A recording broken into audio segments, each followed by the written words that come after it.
نه من به اول خواستودی را به آریان و کارزان را صحبت کردم. میگم مثلا اون دکارن چه قاس گوشت بخون گوشت خلکی ملوی داره گوشت پر دخواه هنه کان گوت یعنی حرکی الگوره خواه مقدارک داد چه قاس گوشت بخواه ده پرسه که جواب کم تماشاوانه نیجا کسی گوشت خوری یعنی کسی پرش خورنا گوشت حز دکن هر یک جواب مثلا دکاره چه قاس گوشت بخواه چند گرم گوشت بخواه پر برچی با مثلا تو پر برچی بی پر برچی بی مثلا 2 شیش کباب 3 شیش کباب زیاده برچی بی دکاری چند یعنی 5 حتی 10 شیش کباب بخوی دکاری مریشکه که بخوی یا نیم مریشکه که بخوی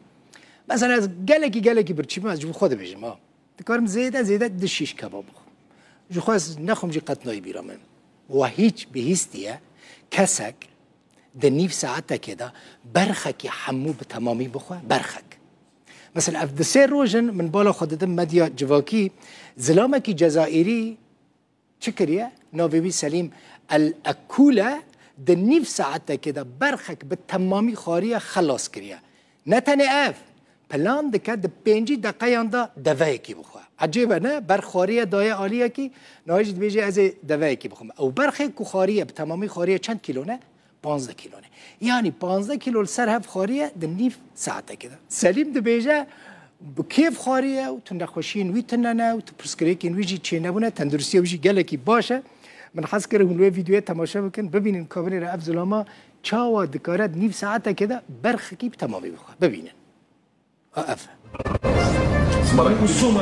سليم الأكولة ناغي جزائرية أفدروج مديا يا عربي وما عربي وحمو بيرا بيجون بيت شاوا برخكي بالتمامي دخوازة دواء كيش بخوا دواء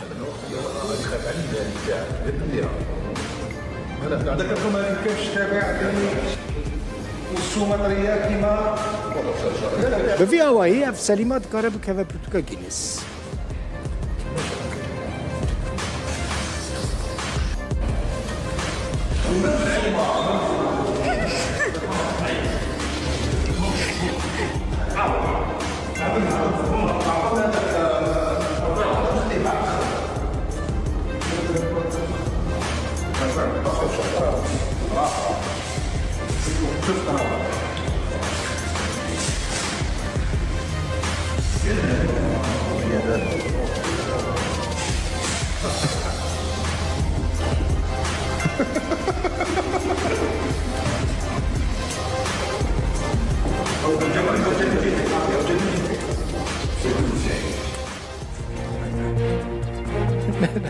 سانم